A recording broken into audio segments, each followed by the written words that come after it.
Bismillahirrahmanirrahim. Assalamualaikum warahmatullahi wabarakatuh.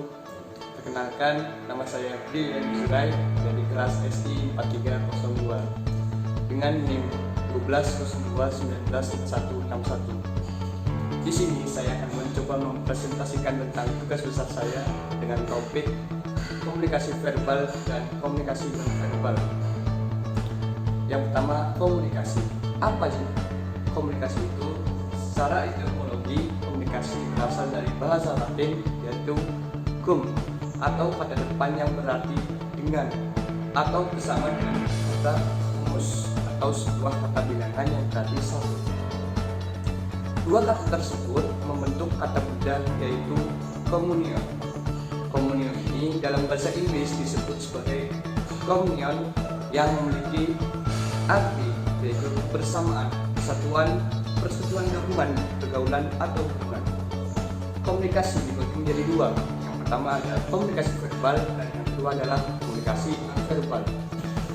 Pada topik kali ini saya akan mencoba mengambil contoh kasus generasi milenial dan media sosial.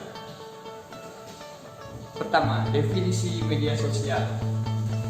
Van Dijk dalam Nasrullah tahun 2015 menyatakan bahwa media sosial adalah platform media yang memfokuskan pada eksistensi pengguna yang memfasilitasi mereka dalam beraktivitas maupun berkolaborasi.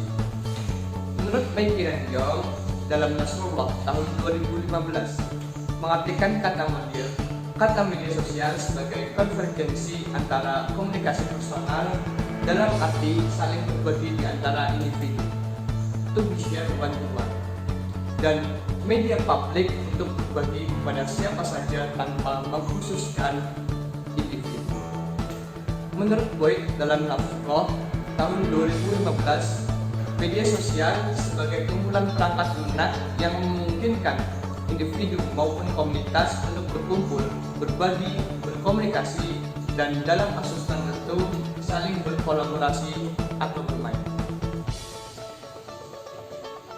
Untuk pengertian media sosial, yaitu media sosial adalah sebuah media online dengan para penggunanya bisa dengan mudah berpartisipasi, berbagi, dan menciptakan isi meliputi blog, jejaring sosial, Wikipedia, forum, dan dunia virtual. Andreas Kaplan dan Michael Henley mendefinisikan media sosial sebagai sebuah kelompok aplikasi berbasis internet yang membangun di atas dasar ideologi dan teknologi web dan yang memungkinkan penciptaan dan pertukaran user-generated content. Berikutnya adalah karakteristik media sosial. Yang pertama, jaringan, network. Jaringan adalah infrastruktur yang menghubungkan antara komputer dengan perangkat keras lainnya. Koneksi ini diperlukan karena komunikasi bisa terjadi jika antara komputer itu saling terhubung, termasuk di dalamnya adalah perpindahan data maupun pertukaran data. Yang kedua adalah informasi atau information. Informasi menjadi entitas penting di media sosial karena pengguna media sosial mengkreasikan representasi identitasnya, memproduksi konten, dan melakukan interaksi berdasarkan informasi. Yang ketiga adalah arsip. Bagi pengguna media sosial, arsip menjadi sebuah karakter yang menjelaskan bahwa informasi telah tersimpan dan bisa diakses kapanpun dan melalui perangkat apapun. Yang keempat adalah interaksi atau interactivity. Media sosial membentuk jaringan antara pengguna yang tidak sekedar memperluas hubungan pertemanan atau pengikut, tetapi harus dibangun dengan interaksi antar pengguna tersebut. Yang kelima adalah simulasi sosial. Media sosial memiliki karakter sebagai medium berlangsungnya masyarakat di dunia virtual. Media sosial memiliki keunikan dan pola yang dalam banyak kasus berbeda dan tidak dijumpai dalam tatanan masyarakat secara real.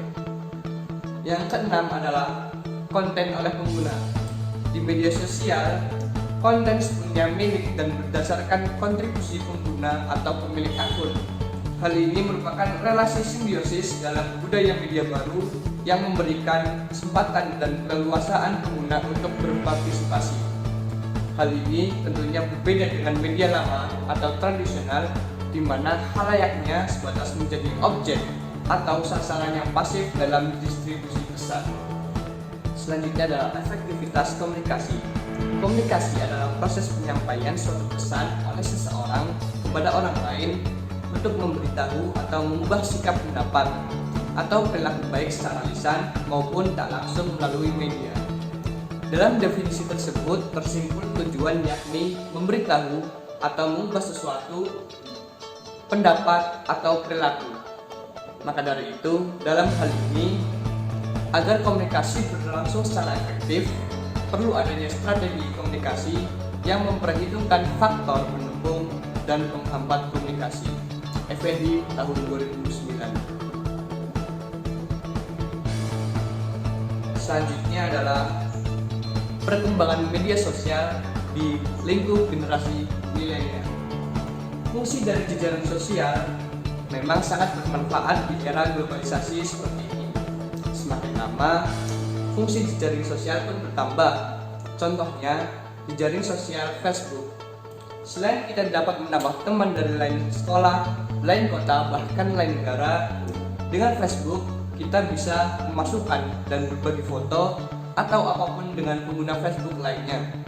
Facebook juga menyediakan permainan online untuk para penggunanya, dan banyak juga yang memanfaatkan platform Facebook sebagai lahan bisnis untuk menjual berbagai macam barang dengan transaksi online. Dengan segala keefektivitasan yang ada pada media sosial, tentunya platform ini pun mempunyai dampak negatif maupun positif bagi para penggunanya. Yang pertama, saya akan menjelaskan tentang dampak positif bagi para pengguna media sosial. Kesatu, sebagai sarana informasi edukatif. Kedua, sebagai media pembelajaran yang asik. Yang ketiga, sebagai media komunikasi yang luas. Keempat, sebagai media sosialisasi yang baik. Kelima, sebagai media mempererat tali silaturahmi. Keenam, sebagai media pergaulan yang nyaman. Ketujuh, sebagai sarana penyalur potensi. Delapan, sebagai tempat menyuarakan pendapat secara umum, dan lain-lain. Sedangkan untuk dampak negatif, yang pertama, susah bersosialisasi dengan orang sekitar. Yang kedua, mementingkan diri sendiri. Yang ketiga, terlupakannya bahasa formal. Keempat, mengurangi kinerja. Kelima, kejahatan dunia maya. Dan keenam, pornografi. Sekian yang bisa saya sampaikan. Terima kasih sebelumnya. Mohon maaf apabila banyak kekurangan. Wassalamualaikum warahmatullahi wabarakatuh.